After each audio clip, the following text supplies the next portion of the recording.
Ralph here, True Power Trumpet Fitness, and welcome to Fabulous Friday. Anyway, let's get right to it, man. I got so many WTFs on my email. What the heck was going on with yesterday's recording? Guys, let me explain it. Okay? I'll explain the whole thing. Anyway, I have played it today, so let's see what we got.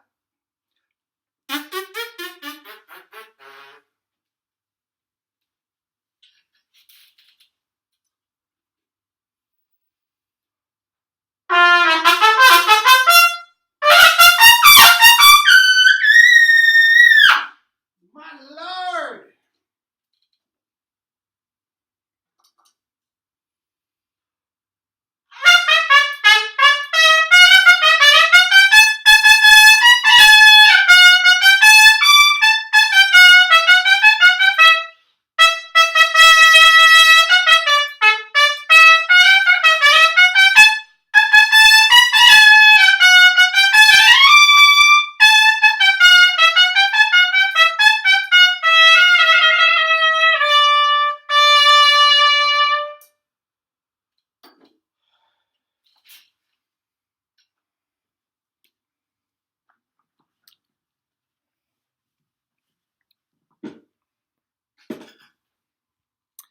Anyway, stupendous double C's right into a glorious version of Morey's Rondo. Now, what the heck was that all about?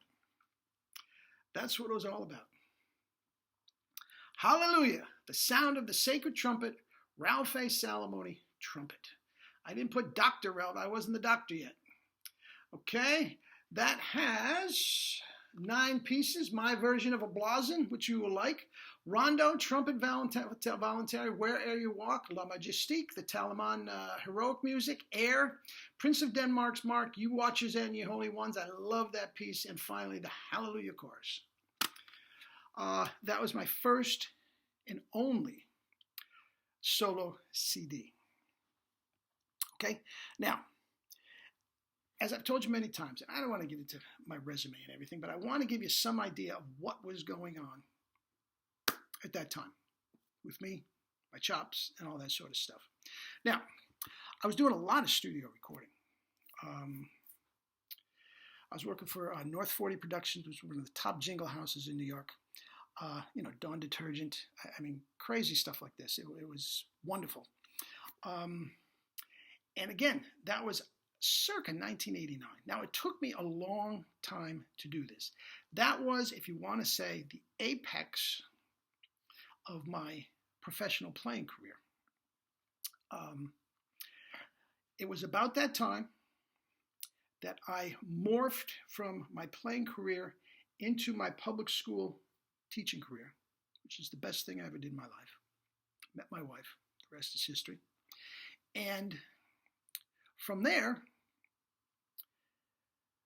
at the time, I was basically working 3 jobs. The public school, I had a load of private students. I knew I loved teaching, and I was still taking playing dates. So I was working like crazy. So even though this project started about 1989, I don't remember exactly. It might have taken as much as 4 or 5 years to get the thing done.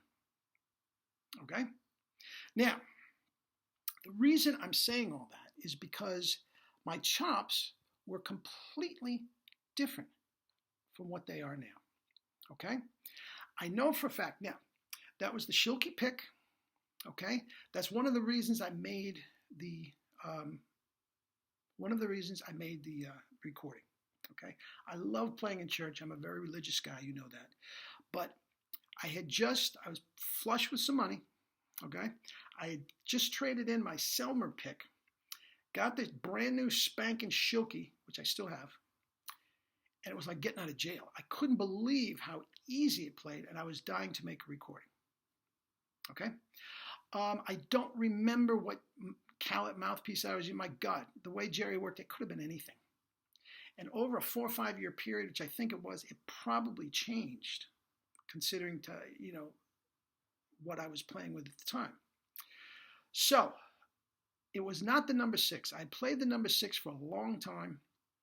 until the 1SS and all that came out. It was before that. So in effect, it was a Neanderthal Calet mouthpiece, now considered obsolete. And it was definitely the jazz trumpet. Okay? I did play some things on the B-flat trumpet, and you're not going to believe how dark and rich that jazz trumpet with that mouthpiece. I mean, it was, you'd think I was playing a 1.5 C mouthpiece. But that is the beauty of all things Calet. Now, the reason I'm telling you all this is even though that was what some would say the height of my career, oh, he's leaving the music business and you know, his career is over and all this sort of stuff. Guys, my chops just got better. Just got better and better and better. The reason why I played Rondo just then, now it's hard to tell. The CD that you heard yesterday was in the studio with reverb and take twos and all this, although that one was pretty straight ahead. I think that might have been one take. Several of them were one take, but anyway. As it compared to on a laptop, I've told you many times, you're not getting the full quality of my tone on this laptop, but so be it. But that is twice the tone, twice the power that I was getting in my prime. Now, I've told you many times that Vacchiano abhorred the piccolo trumpet. He hated it. The only thing, he liked the D trumpet. He liked the D trumpet very much, and he played a lot of the orchestral repertoire, Mahler and everything on the D trumpet. But he hated the piccolo trumpet. He said it's a bastardization of a true trumpet sound. And he even did not like Maurice Andre. Now, 19 years old at the time, I didn't poke that hornet's nest. But, okay, enough said. But that's where he was coming from. But to a certain degree, I agree with him. The crappy instruments, I played a Getzen for a while. I mean, just so, and you know, the mouthpieces and everything, for the most part, that's why Maurice was just so astounding. He was really the only one that could really make it sound well back then. And Vacchiano didn't like it. And as I said, the reason I'm saying this, I agree with him to a certain extent. What was going on back then was not the type of thing that you hear now. It just wasn't. But the reason I'm going through all this is because I guarantee you, if he was sitting there right now, he would like that sound. He would absolutely give me passing grades for that sound I was getting on the piccolo. Again, the laptop, you miss some richness, but you get the idea. Okay? And with the 1SB mouthpiece, forget it. Okay, so the point is, even though with less practice time, more work, I mean a lot less practice time, between my private students and my public school, I was working more, not on the trumpet. I got to noodle around every day and stuff like that, but I wasn't playing. But even then more, my tone power range and endurance just skyrocketed. Skyrocketed. We didn't know what we didn't know back then. Now, this is very, very close to what we were doing on that video, that 1987 video that we were, that has gone crazy since Jerry passed away. Now, what was going back then, the tongue had nothing to do with it back then. We were trying to keep the grip by coercing the lips. Bottom lip up and thick, grip the bottom lip. That's what we were doing. If you look at that video, and there's no reason to go back to the video, but if you look at the video, all he's talking about is spit buzzing. And what I was doing at that time was I was spit buzz, but my tongue would go back. We didn't have this grip that we have now. Okay? So yes, my notes popped. Not like they're popping now. But if you go back and listen to yesterday's, yes, the notes popped very nicely. But I wasn't holding the compression with the tongue. Any compression that I got, I was trying to hold with my lip. We barely even used the word compression back then. So guys, I'm going to play once a week, once every 2 weeks. I am going to play little snippets from that over the years, over the weeks, months coming up. Okay? So you'll get an idea of what was going on back then, not only with me, but certainly with the Calit system. Okay? And you get an idea. Now, as far as the Calit system is, as you know, when he passed away, I was very, very humbled that I was going to be the one to take this thing to the next millennium. He was such an inventor.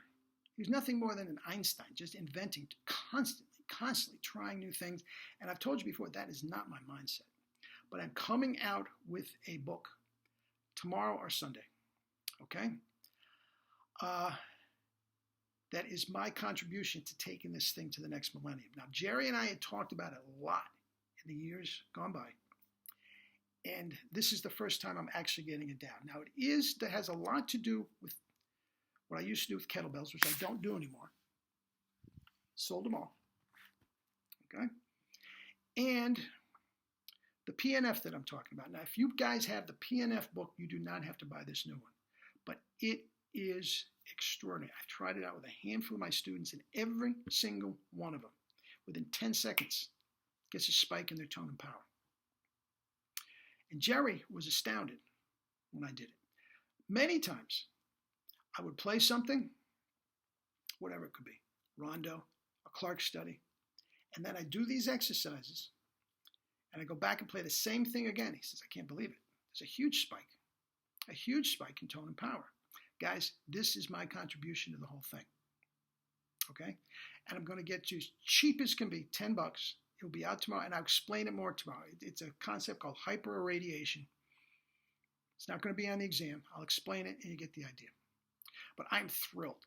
The spike that my handful of students got when I finally started incorporating this, I can't wait to get it out there.